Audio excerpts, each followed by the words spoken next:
आदाब, मैं हूं काज़ी इरफान और आप देख रहे हैं मिडिल ईस्ट की बड़ी खबरें। उत्तरी गाजा पट्टी में विस्थापित लोगों के एक घर पर इजरायली हमले में कम से कम 19 लोग शहीद हो गए हैं। कमाल अदवान अस्पताल के अनुसार बेत लहिया शहर में रात भर हुए हमले के बाद बड़ी संख्या में घायलों को अस्पताल में भर्ती कराया गया है। अस्पताल के रिकॉर्ड बताते हैं कि मारे गए लोगों में एक ही परिवार के 8 लोग शामिल हैं, जिनमें 4 बच्चे, उनके माता पिता और दादा दादी की भी मौत हो गई है। अक्टूबर की शुरुआत से ही इजराइल उत्तरी गाजा में हमास के खिलाफ नए सिरे से आक्रामक अभियान चला रहा है। गाजा पट्टी से बेरी बस्ती की ओर 2 रॉकेट दागे गए हैं। इजरायली सेना ने इस हमले की पुष्टि की है और कहा है कि कब्जे वाले क्षेत्रों की ओर 2 रॉकेट दागे गए हैं। इस हमले में किसी के हताहत होने की खबर नहीं है। हिजबुल्लाह से जंगबंदी के बाद इजराइल ने गाजा पट्टी में हमले तेज कर दिए हैं और इजराइल गाजा पर हर दिन बमबारी कर रहा है और बेगुनाह लोगों का नरसंहार कर रहा है। 7 अक्टूबर 2023 से इजराइल गाजा पट्टी के निवासियों के खिलाफ नरसंहार कर रहा है और बड़े पैमाने पर कत्लेआम कर रहा है। यमन के सशस्त्र बलों का कहना है कि उन्होंने पोर्ट ऑफ जिबूती से रवाना होने के बाद 3 अमेरिकी जहाजों और उनके साथ चल रहे 2 विध्वंसक जहाजों पर हमला किया है।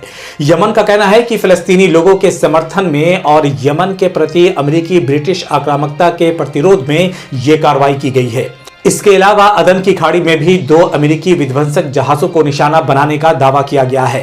यमन का कहना है कि कई मिसाइलों और ड्रोन का इस्तेमाल करके किए गए ऑपरेशन ने सफलतापूर्वक अपने हदफ को निशाना बनाया है और अमेरिकी जहाजों को निस्तनाबूद कर दिया है।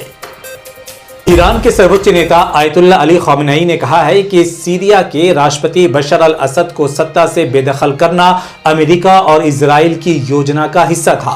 उन्होंने कहा है कि सीरिया के एक पड़ोसी की भी इसमें भूमिका थी। उन्होंने देश का नाम तो नहीं लिया, लेकिन ऐसा लगता है कि वो तुर्की की ओर इशारा कर रहे थे, जिसने असद विरोधी विद्रोहियों का समर्थन किया है। असद को सत्ता से बेदखल करना ईरान के नेतृत्व वाले एक्सिस ऑफ रेजिस्टेंस के लिए एक बड़ा झटका माना जा रहा है, जो मध्य पूर्व में इजराइल और अमेरिका के प्रभाव का विरोध करता रहा है। सीरिया में 13 साल के गृह युद्ध के कारण देश छोड़कर सुरक्षित स्थानों को जाने के लिए मजबूर हुए लोग अब सीरिया वापस लौटने लगे हैं। सीरियाई शरणार्थी जीवन को फिर से संवारने के लिए दमिश्क की तरफ कूच कर रहे हैं।